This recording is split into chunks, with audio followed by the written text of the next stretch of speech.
Hi hello welcome back to my channel. మీ పావని సాయి. ఎక్కడికా వెళ్తున్నాను అనుకుంటున్నారా? వెళ్తున్నాను కాదు గైస్, వెళ్తున్నాము. ఈసారి ఫ్యామిలీ మొత్తం కలిసి ఒక ట్రిప్కి వెళ్తున్నాం అనమాట. అది కూడా తిరుపతికి. సో స్టార్ట్ అయ్యేటప్పుడే మేము ఉప్మాకులో దండం పెట్టేసుకొని బయలుదేరామన్నమాట. అయితే యాక్చువల్లీ బ్రహ్మోత్సవాలు కదా, అక్కడ ముగ్గులు అవి వేస్తున్నారు. మా ఆయన చూసుకోకుండా ముగ్గులో కాలు పెట్టేశాడు అనమాట. ఆ తర్వాత అక్కడి నుంచి మా బాబాయ్ వాళ్ళ ఇంటికి వెళ్ళాము.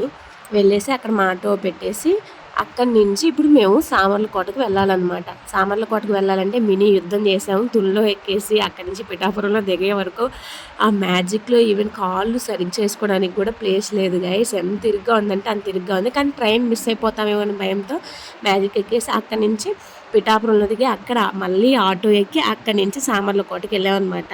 ఈ స్టేషన్కి వచ్చినప్పుడల్లా నాకు ఒకటే డౌట్, తెలుగులో సామర్లకోట అని ఉంటుంది, ఇంగ్లీష్లో సామర్లకోట అని ఉంటుంది. ఎలా ప్రొనౌన్సియేషన్ చేయాలో నాకైతే తెలియలేదు అనమాట.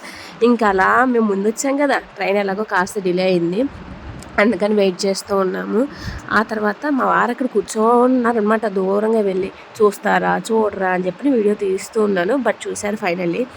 అండ్ ఇంకో విషయం ఏంటంటే, మాది ఫ్రంట్ బోగి అయితే వెనకున్నాము. ట్రైన్ వచ్చే టైం అయింది.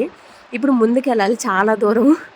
అలా ఎంత ఫాస్ట్గా వెళ్ళిపోయామంటే అంత ఫాస్ట్గా వెళ్ళిపోయాం. ఇప్పుడు నేను తింటున్న దాని గురించి ఒక బ్యాక్ స్టోరీ ఉందన్నమాట, చెప్తాను. లాస్ట్ టైము ఇదే సామర్లకోట స్టేషన్లో మేము ఎక్కేటప్పుడు మా మామయ్య గవ్వలు తెచ్చారనమాట. అవి చాలా గట్టిగా ఉన్నాయి, ఎవరు తెలియదనమాట. నేను ఒక్కదాన్నే వెళ్ళేటప్పుడు రిటర్న్ అయ్యేటప్పుడు అవే తింటూ ఉన్నాను. సో ఈసారి నా కోసం అందుకని బూందీ అచ్చి తీసుకొచ్చారనమాట. అది చాలా మెత్తగా ఉంది అని చెప్పేసి అని మాట్లాడుకుంటూ నవ్వుకుంటూ ఉన్నా. ఆ తర్వాత ఎవరి పాటికి వాళ్ళు నిద్రపోయారు గైస్. నాదేమో మిడిల్ బర్త్, ఓపెన్ చేయడానికి అవ్వలేదు. సో అందుకని అలా కూర్చొని ఉన్నాను. మొత్తానికి నేను పడుకుందాం అనుకునేసరికి గోదావరి వచ్చేసింది. అలా చూస్తూ ఉండిపోయాను అనమాట. ఆ తర్వాత మళ్ళీ నేను పడుకుందాం అనుకునేసరికి ఇంకా జనాలు ఎక్కడం వల్ల నేనైతే పడుకోలేదు. ఇంకా ఆ తర్వాత నైట్ అయిపోయింది, ఫుల్గా తినేసి నిద్రేసేసాం అనమాట. నాకు మధ్యలో మెలకు వచ్చింది. నేను లేచేసరికి మా వాళ్ళు మేలుకున్నారనమాట. ఏ ఊర్లో ఉంది ట్రైన్ అంటే కావలిలో ఉంది అన్నారు. అందుకని కావాలని వీడియో తీసుకున్నాను అనమాట. మళ్ళీ పడుకొని లేచేసరికి తిరుపతి అయితే వచ్చేసింది. దీని కంటిన్యూషన్ పార్ట్స్ ఇంకా మన ఛానల్లో అప్లోడ్ చేస్తూ ఉంటాను guys. Stay tune for next part. Subscribe to my channel. మీ పావని సాయి.